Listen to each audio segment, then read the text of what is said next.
in the book Resilience, you mentioned this idea of the separation between those who are resilient and those who are not is how they deal at life's ends when they come to the broken places in life.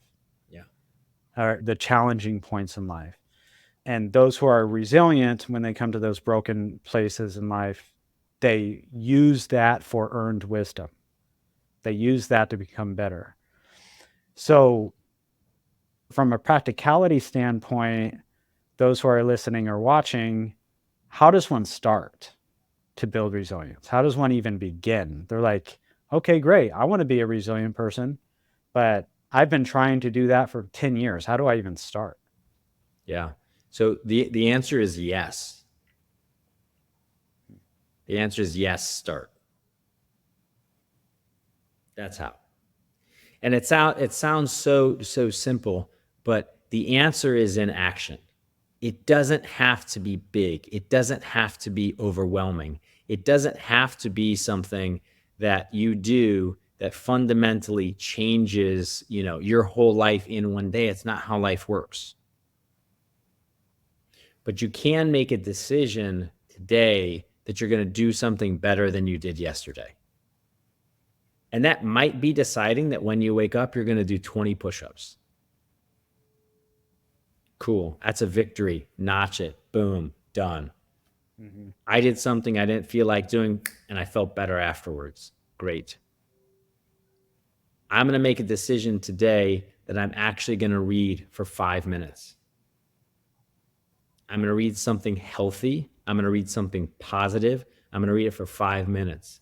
Boom. Victory. Done.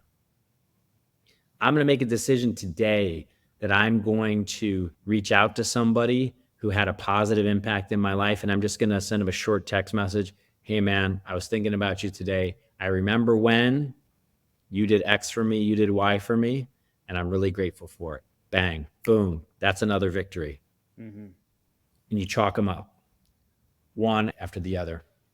And what you find is that, and again, I talk about a lot of the Greek philosophers, they recognize this, then you build the habit of resilience.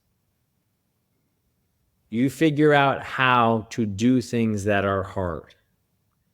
And the reason why this is so difficult today is that today the culture is exactly backwards. It is exactly backwards. Today, what happens is that if you're having a hard time, the first thing people do is they come to you and they say, hey, how you feeling? How you doing, Kenny? How you feeling? Well, guess what? If things are horrible, you're going to feel horrible how you're feeling. And then the idea is that because of they ask you how you feel, then the idea is, well, you're going to take action based on how you feel. Or we're going to give you a pill because of how you feel. Well, what happens is those actions then become your identity. The things that you do over and over again, that becomes who you are.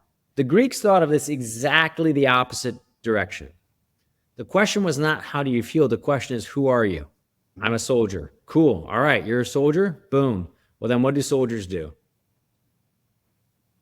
Soldiers serve others. Soldiers are courageous. Okay, cool.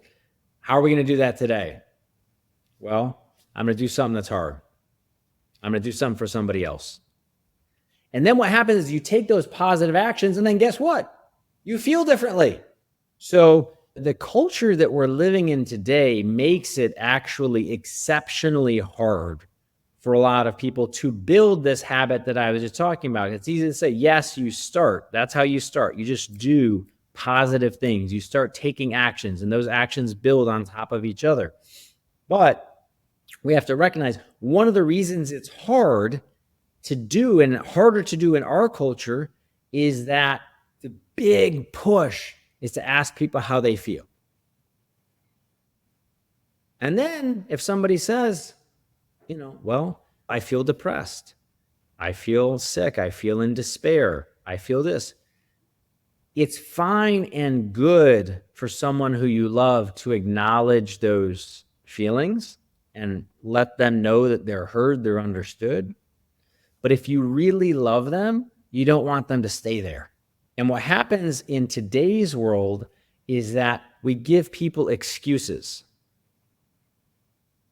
If you love somebody, if you really care about them, you're going to give them a challenge. Yes. Yeah. Yeah, I love that reverse engineering that's happening. So the protocol is identity, action, feeling, Yes, right? And exactly, brother. being very intentional about it. You can't run that protocol without intentionality. Running the protocol, because it goes against what is natural and what is taught in culture to do, you have to be intentional. So just doing the protocol in of itself creates high intentionality. 100%. It creates a great intention. And then what it also does, it creates this really positive feedback loop. Okay. Mm-hmm. Who are you? I'm a soldier. I'm a Marine. I'm a dad. I'm a brother. I'm an author. I'm a therapist. Whatever it is. Okay, cool. That's who you are. What do you do? What do you do? And then once you start doing those things, then it's actually easier to think of yourself that way again. Yep. What happens a lot of times in pain, in despair, and hardship, one of the most devilish tricks of pain and despair and hardship is to tear you away from who you really are. The gift in pain and despair and hardship is that sometimes it can tear you away from who you've been so that you can become who you're supposed to be. That's the beautiful gift in it. You and I are such on the same page with this, viewing these things as gift. It's actually, there's biblical precedence to that too. Yes. But yeah, viewing these things as gifts or opportunities for growth, because failure, as you point out in your book, failure is essential. Failure is not just a thing that happens to us. It's a thing that has to happen to us. Yes. Yeah. I love how you put that. If you're going to grow, you're going to fail. It is a natural part of the process of growth. And everybody recognizes that, like the kid who's learning how to walk, in the history of Homo sapiens, we have no records of any infants who like stood up and ran. Hasn't happened. Like you stand up and you crawl and then you fall and all of these things happen. Kim Jong-un, though, I think, by the way, he might have, just to cut you off, he might have been able to pull that off. Thank I don't you. know. But, Thank you. That's true. That's true. If you read North Korean propaganda, we may have just one other counter example. Okay. Yeah. But the point is that we recognize that's true for kids. If you're going to learn how to spell, you're going to misspell words. You're going to learn how to read. You're going to read imperfectly, all these basic things. And yet somehow when we become adults, people forget or just don't wish that we're part of the process anymore, but it is. Mm-hmm. And it's part of every process. And becoming comfortable with the idea of discomfort, becoming comfortable with the idea of falling short is actually essential, not just to growth in terms of your skills, but it's essential to growth in terms of who you're going to become.